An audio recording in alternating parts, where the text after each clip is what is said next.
बड़ी खबर आपको बता दें, विशेष सत्र पर अनुराग ठाकुर का बयान सामने आया है कि चर्चा से न भागे कांग्रेस। बड़ी खबर आपको बता दें, उन्होंने कहा है कि हर सत्र महत्वपूर्ण होता है और इसलिए चर्चा से कांग्रेस न भागे। अनुराग ठाकुर ने कहा है विशेष सत्र को लेकर जो कल से 5 दिन चलने वाला है।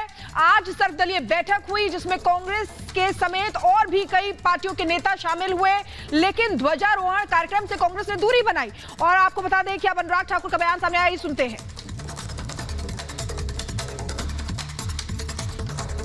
हर सत्र महत्वपूर्ण होता है क्योंकि संसद में आपको अपनी बात रखने का अवसर मिलता है, चर्चा में भाग लेने का अवसर मिलता है। मैं चाहता हूं विपक्ष के लोग उसमें चर्चा में भाग लें, दुम दबाकर भागे ना, क्योंकि पहले जो पिछला सत्र हुआ उसमें अधिकतर दिन तो उन्होंने खराब किए थे बाइकआउट करके। तो ये सुन रहे थे आप केंद्रीय मंत्री अनुराग ठाकुर को। हमारे सहयोगी सुमित इस समय विजय चौक से हमारे साथ लाइव जुड़ गए हैं। बैठक भी हो रही है सुमित, लेकिन ध्वजारोहण से दूरी बनाई है और कांग्रेस अब फंस गई है इस मसले पर, बहुत मुश्किल होगी। बिल्कुल मृदुल, क्योंकि ये दो तरीके की बात है। एक तरफ आप ये कहते हैं कि विपक्ष को मौका नहीं मिल रहा है, प्रधानमंत्री नरेंद्र मोदी, क्योंकि आपको याद होगा जिस वक्त संसद का उद्घाटन किया गया था नई इमारत का, उस वक्त प्रधानमंत्री नरेंद्र मोदी ने देश को इसे समर्पित किया था। लेकिन जब आपको खुद आगे आकर, क्योंकि आप एक पूरे तबके का, एक वर्ग का प्रतिनिधित्व करते हैं, एक बड़ी जिम्मेदारी आप विपक्ष के तौर पर निभाते हैं, आपको पहले ही इसका निमंत्रण दे दिया गया है, लेकिन उसके बावजूद भी ऐसे ऐतिहासिक मौके पर, जो कि देश को, क्योंकि पूरी दुनिया के अंदर सबसे बड़ा लोकतंत्र है भारत, वहां पर अगर आपको रिप्रेजेंटेशन के लिए आपको मौका जो है वो मिलता है और उस वक्त आप नहीं आते, तो क्या आप जो है मैसेज देने की कोशिश कर रहे हैं। और दूसरी बात ये, आप ये कहकर कि हमारा संसद के अंदर हमारा माइक बंद कर दिया जाता है, इसे लेकर पूरी दुनिया में घूमते हैं, लेकिन उसी संसद के अंदर जिसका रिप्रेजेंटेशन आपको करना है, आपको एक मैसेज देना है विपक्ष के नेता के तौर पर, सबसे बड़े चेहरे हैं आप, उस वक्त में आप जो है आखिर कैसे नदारद रह सकते हैं। और यही स्थिति है। आप ये समझिए कि जब विशेष सत्र का आयोजन हो रहा है, उस वक्त में विपक्ष की तरफ से जिस तरीके का समर्थन मिलना चाहिए, जिस तरीके की कोशिश होनी चाहिए, सरकार जिन महत्वपूर्ण बिलों को लेकर आना चाहती है, क्योंकि बार बार यही बात कही जा रही थी कि सरकार अपना एजेंडा साफ नहीं कर रही है,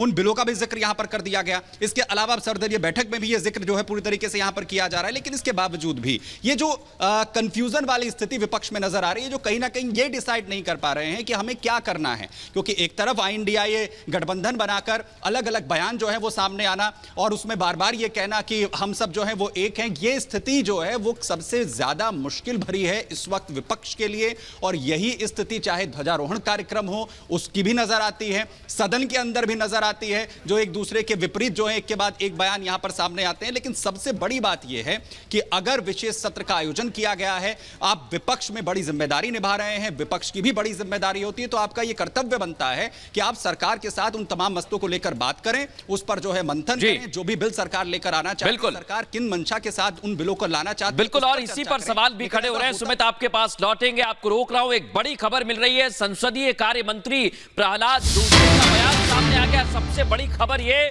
कि 8 बिल पेश होंगे। अभी तक 2 के बारे में जानकारी थी, लेकिन संख्या अब 8 हो गई है।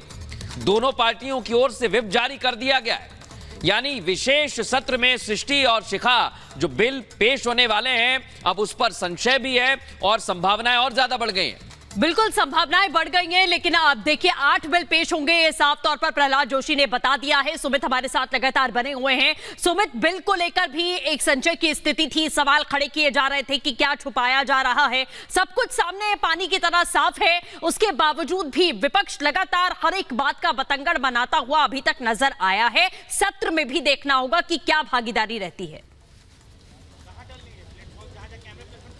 देखिए सृष्टि, इसे लेकर सरकार की तरफ से इससे पहले 4 बिलों का जो है वो जिक्र किया जा रहा था कि 4 बिल जो है वो लाए जा सकते हैं, चाहे इसमें चुनाव आयुक्त से रिलेटेड बिल हो, अधिवक्ताओं से रिलेटेड बिल हो, या फिर मैगजीन्स के जो है पंजीकरण को लेकर बिल हो। ये 3 महत्वपूर्ण बिल थे। इसके साथ ही एक जो चर्चा लगातार जो है खबरों में है, वो है एक देश एक चुनाव को लेकर, जिसके लिए एक समिति का गठन भी किया गया है। उसमें भी विपक्ष को जिस तरीके से भागीदारी का मौका दिया गया था, उससे भी वो पूरी तरीके से नदारद रहा।